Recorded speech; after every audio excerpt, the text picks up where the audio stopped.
Si vous pouvez choisir le climat le plus insupportable, quelle serait votre réponse? Personnellement, la mienne est toute trouvée, c'est évidemment le vide spatial. Déjà que le corps humain n'est pas fait pour vivre dans tous les endroits du monde. Si je vous envoie au beau milieu de l'Antarctique sous moins 60 degrés, ou bien dans la grotte des cristaux de la mine de Naica au Mexique avec température et humidité infernales, vous ne survivrez pas plus de 5 minutes. En revanche, certaines bactéries et micro-organismes peuvent résister à ces conditions extrêmes, y compris dans les lacs d'eau chaude des réserves volcaniques. Mais les micro-organismes les plus résistants ne feront jamais le poids face au vide spatial. Il n'y a pas d'atmosphère, pas de dioxygène, pas d'eau, une pression quasiment inexistante, bref, il n'y a rien. Seulement, certains peuvent y survivre. Pas vivre, mais survivre, grâce à la cryptobiose, une méthode qui leur permet de se contracter afin de compenser le dessèchement de leur organisme. Ces micro-organismes peuvent-ils ressusciter, entre guillemets, après cette mise en pause dans l'espace? Fut un temps, on pensait que c'était possible, parce que certaines expériences, volontaires comme accidentelles, allaient dans ce sens. Et puis si on veut creuser la question, il n'y a pas que les êtres vivants qui peuvent ressusciter. Aujourd'hui, on va parler de certaines facettes de la mission Apollo, d'une étoile morte et de chasseurs de zombies dans l'espace.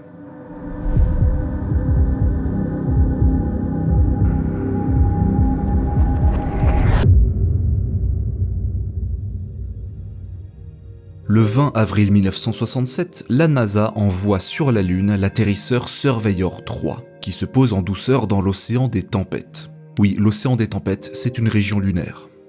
La mission est un franc succès et renverra 6326 images de notre satellite, aidant ainsi grandement les Américains à mieux connaître le sol lunaire. 2 ans et demi plus tard, Surveyor 3 reçoit de la visite. Pas des extraterrestres, mais plutôt de la civilisation qu'il a expédiée là-bas. Le 19 novembre 1969, Pete Conrad et Alan Bean posent le pied sur la Lune avec la mission Apollo 12. Mais les 2 astronautes ont décidé de faire les choses bien, contrairement à l'alunissage d'Apollo 11 qui était imprécis et qui d'ailleurs avait failli tourner à la catastrophe. L'objectif ici est de se poser le plus près possible de la sonde Surveyor 3, afin de déterminer s'il est concevable d'effectuer des manœuvres d'alunissage très précises. Ce sera une réussite, le module lunaire se posant à 180 mètres de la sonde qui est restée là depuis plus de 2 ans. Les astronautes l'examineront au cours des sorties dans le vide spatial qui règne sur la Lune et prendront 10 kg de pièces et composants, dont la caméra de télévision. Ce qu'ils ne savaient pas encore, c'est que cette caméra abrite quelque chose avec elle. Après les analyses au sol, les ingénieurs se rendent compte que la caméra est contaminée par une 50aine de bactéries et qui se sont infiltrées à l'intérieur avant le lancement de la sonde. Donc évidemment, ce sont des bactéries terrestres. En même temps, toutes les bactéries que l'on connaisse sont terrestres. C'est logique. Mais faut croire que les mesures de sécurité, déjà bien drastiques à l'époque, n'étaient pas suffisantes lors de la conception de la sonde en 1967. Cet incident a suscité un intérêt très particulier parce qu'il suggère que les bactéries ont survécu aux conditions impitoyables de l'environnement lunaire pendant plus de 950 jours. Mais il est plus probable qu'elles se soient introduites à l'intérieur de la caméra et pas à l'extérieur, et ont donc pu être protégées du vide spatial. Donc si on découvre un tas de bactéries endormies et qui se réveillent après un séjour de plusieurs années dans l'espace, ce ne sont pas des zombies. Parce qu'elles ne sont pas mortes pour revenir à la vie. Elles ont juste survécu, tout simplement. En 2007, la capsule Photon M3 fait une expérimentation volontaire cette fois-ci, en mettant des tardigrades au contact du vide spatial pendant 12 jours en orbite terrestre. Si on les a retrouvées vivantes après, ce ne sont pas non plus des zombies, parce qu'elles ont survécu grâce à la cryptobiose. Maintenant, quand on parle de zombies ou de morts vivants, on n'aborde pas forcément la vie sur Terre. On utilise par exemple le champ lexical du vivant pour les étoiles, parce que le moteur de leur vie, entre guillemets, c'est pas l'ADN, c'est pas la reproduction, c'est bien la fusion thermonucléaire. Et dans ce sens-là, lorsque les réactions thermonucléaires s'arrêtent et que la gravité prend le dessus, d'une manière ou d'une autre, ce sont des étoiles mortes, entre guillemets. À 2300 années-lumière de la Terre se trouve l'étoile PSR B1257+12, connue sous le nom du système Licht. C'est une étoile à neutrons qui tourne sur elle-même près de 10 000 fois par minute. Autour d'elle orbitent des planètes qui sont bombardées de rayons cosmiques intenses venant de l'étoile. Licht est souvent comparé à un système zombie, parce que le pulsar a beau être le rémanent d'une étoile morte, son activité reste très intense. Mais encore une fois, ce ne sont pas des zombies à proprement parler. En fait, scientifiquement, les zombies, ça n'existe pas. Sauf peut-être pour les machines. Au moment où une machine, un engin électronique, s'arrête de fonctionner d'une manière ou d'une autre, c'est comme s'il était mort, techniquement. Mais le jour où il se réactive ou bien continue son activité tout seul sans qu'on le veuille, pourquoi est-ce qu'on n'appellerait pas ça une machine zombie ? L'humanité a largement exploré l'orbite terrestre et le système solaire. Mais les représentants que l'on a envoyés ne sont pas des humains. Majoritairement, ce sont des robots, des sondes, des rovers, des machines. Ils n'ont pas de conscience, mais un ordinateur de bord. Ils n'ont pas faim ni soif, mais ils utilisent des piles nucléaires ou la lumière du soleil. Au-dessus de nos têtes se trouvent des milliers de satellites qui ne sont plus opérationnels et qui, a priori, n'envoient plus aucun signal. Sauf pour quelques rares cas qui, sans vraiment d'explication, continuent à signaler leur présence. Et on les appelle des satellites zombies. À la fin de leur mission, la plupart des satellites sont programmés pour se disloquer dans la haute atmosphère terrestre. Ça peut se faire artificiellement en activant ses moteurs pour freiner, ou bien naturellement. Ça peut prendre des mois, voire des années, car la pression atmosphérique est très faible. Le problème avec certains satellites zombies, c'est qu'ils maintiennent une orbite stable autour de la Terre. Et comme il n'y a pas moyen de communiquer, ou de leur envoyer une commande pour freiner afin de se disloquer dans l'atmosphère, de tomber de l'espace, ils restent là-haut et ils continuent d'envoyer des données. Et comme il n'y a pas d'échange mutuel, la communication est strictement impossible. On peut en citer quelques-uns, comme Galaxy 15, un satellite de télécommunication lancé en 2005 et dont le contact a été rompu en 2010. 6 mois plus tard, il répond à nouveau aux commandes, avant de disparaître à nouveau en 2022. On a aussi AMSAT Oscar 7, un satellite amateur lancé en 1974 et dont le contact a été perdu en 1981. Le 21 juin 2002, c'est-à-dire 2 décennies plus tard, des astronomes amateurs réussissent à rentrer en contact avec lui. Et aujourd'hui, on peut toujours communiquer avec. Mais il y en a d'autres, avec des histoires encore plus insolites. Et aujourd'hui, on va s'attarder un petit peu dessus.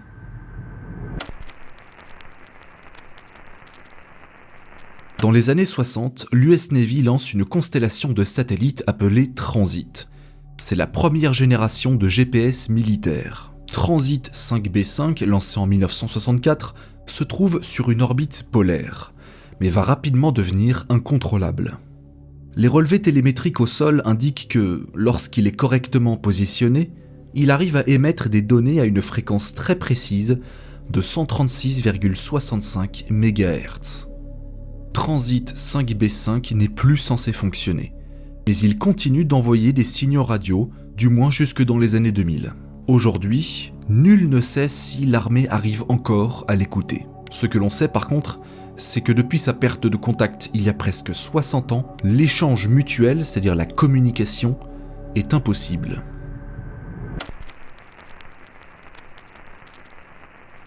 Le 11 février 1965, l'US Air Force, cette fois-ci, et pas la Navy, lance un satellite nommé LES-1 et qui a été fabriqué par Lincoln Experimental. En même temps, Lincoln Experimental Satellite, ça fait LES. Il est destiné à étudier les transmissions radio en supra-haute fréquence, afin de faciliter les communications militaires. Le problème de LES-1, c'est qu'il n'a jamais réussi à se placer en orbite optimale, et le contact va rapidement se perdre.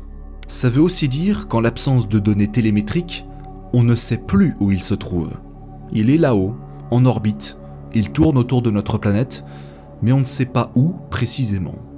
En 2013, Phil Williams, un radioastronome amateur venant du comté de Cornouailles en Angleterre, détecte un signal radio depuis l'espace d'une fréquence de 237 MHz. Selon les dires de Williams, la sonification du signal radio qui en découle donne un son bizarre et fantomatique. Mais surtout, cette fréquence n'est cataloguée nulle part, sauf dans l'US Air Force. Après cette découverte totalement accidentelle, le MIT va révéler à Phil Williams qu'il s'agit là bel et bien de LES-1, qu'ils ont construit avec Lincoln Experimental, et dont le contact a été perdu en 1972, c'est-à-dire il y a plus de 50 ans. Et dans notre histoire, en 2013, 39 ans plus tôt.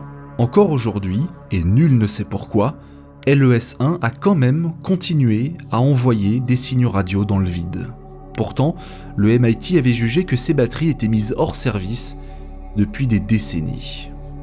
Ce satellite zombie a été jugé comme une menace inexistante et continuera d'orbiter autour de la Terre dans les décennies à venir, avant que la haute atmosphère ne le fasse freiner et le disloque complètement.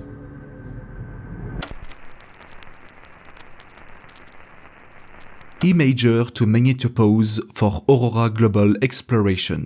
C'est le nom donné au satellite de la NASA qui a été lancé en 2000 pour étudier la magnétosphère terrestre. Et évidemment, il a été abrégé IMAGE. Parce que ça fait cool. Oui, comme d'habitude, les ingénieurs ne sont pas vraiment doués pour donner des noms aux choses qu'ils construisent. En décembre 2005, le contact est rompu et IMAGE cesse brutalement de fonctionner. Peut-être justement à cause d'un orage magnétique, ce qui est d'une ironie astronomique, sans mauvais jeu de mots. La raison de sa perte de contact reste encore floue, mais ça veut aussi dire qu'il est impossible de communiquer. Dans le cas de IMAGE, ça ne veut pas forcément dire que le satellite est détruit, mais juste que le contact est perdu.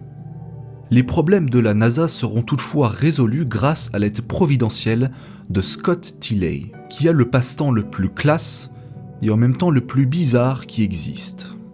Scott est un radioastronome amateur qui habite en Colombie-Britannique au Canada.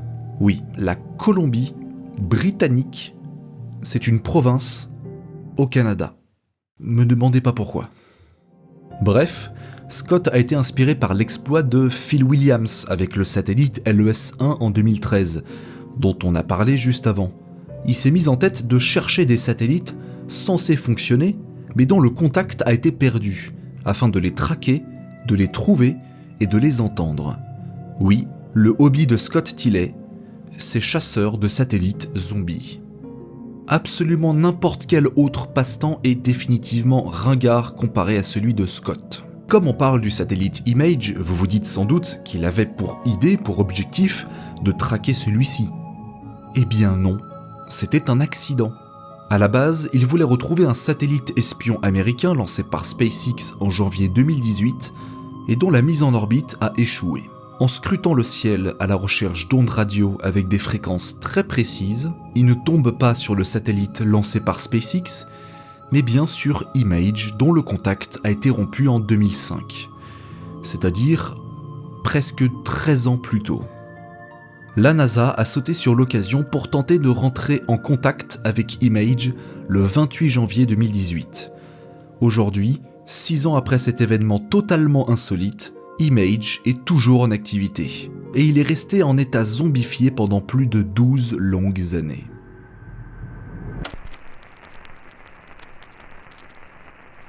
IMAGE n'est pas le seul fait d'armes de Scott Tilley. Il va également retrouver LES-5. Oui, une machine de la même famille que LES-1 fabriquée par Lincoln Experimental. Le monde est petit. Il a été envoyé dans la même période, dans les années 60, et lui aussi, il a été perdu. C'est en faisant des recherches sur internet que Scott découvre l'existence de ce modèle. Si l'un a été retrouvé par Phil Williams, et que c'est devenu son inspiration, son modèle, sa source, son guide, pourquoi ne pas boucler la boucle en ajoutant LES-5 à son palmarès de chasse? Il décide de construire sa propre antenne afin d'écouter les fréquences de sa proie. Le mec est déter. Mais à cause de son travail à côté, de sa famille à gérer, son passe-temps prend un petit peu du retard. Vient alors mars 2020. À cette époque, il s'est passé un événement dans le monde qui fait que beaucoup de gens ont subitement eu beaucoup de temps libre. Et il va finalement retrouver LES-5 grâce à un signal envoyé par le satellite régulièrement depuis plus de 50 ans. Même si LES-5 a brusquement stoppé ses activités en 1972, il continue d'envoyer un signal. Tant que ses panneaux solaires sont pointés vers notre étoile, son ordinateur de bord et sa radio continuent de fonctionner. Intrigué par la possibilité de carrément reprendre contact avec le satellite, il sait qu'il ne peut pas le faire tout seul. Donc il va appeler MIT, qui a construit le satellite avec Lincoln Experimental et qui a ensuite été utilisé par l'armée américaine. Ces derniers répondent alors « Aucun commentaire ». Les constructeurs n'apprécient visiblement pas l'idée d'avoir des astronomes amateurs tenter de retrouver des satellites militaires avec des informations potentiellement sensibles et confidentielles à l'intérieur, surtout au niveau de leurs données télémétriques ou bien des informations qu'ils ont pu collecter. Et en même temps, ça peut se comprendre. Faut croire que même une machine zombie peut garder ses secrets un demi-siècle après. Et tant qu'à faire, si l'armée ne peut pas récupérer ces informations, personne ne le fera. J'espère que ce petit voyage dans l'orbite terrestre et même au-delà vous aura plu. Si c'est le cas, n'hésitez pas à vous abonner à la chaîne, partager mon travail, mettre un petit pouce bleu, un commentaire, activer la cloche, vous commencez à connaître la chanson. Et quant à moi, je vous donne rendez-vous dimanche prochain pour un nouvel épisode avec de nouveaux mystères. Soyez au rendez-vous. D'ici là, prenez soin de vous. Salut.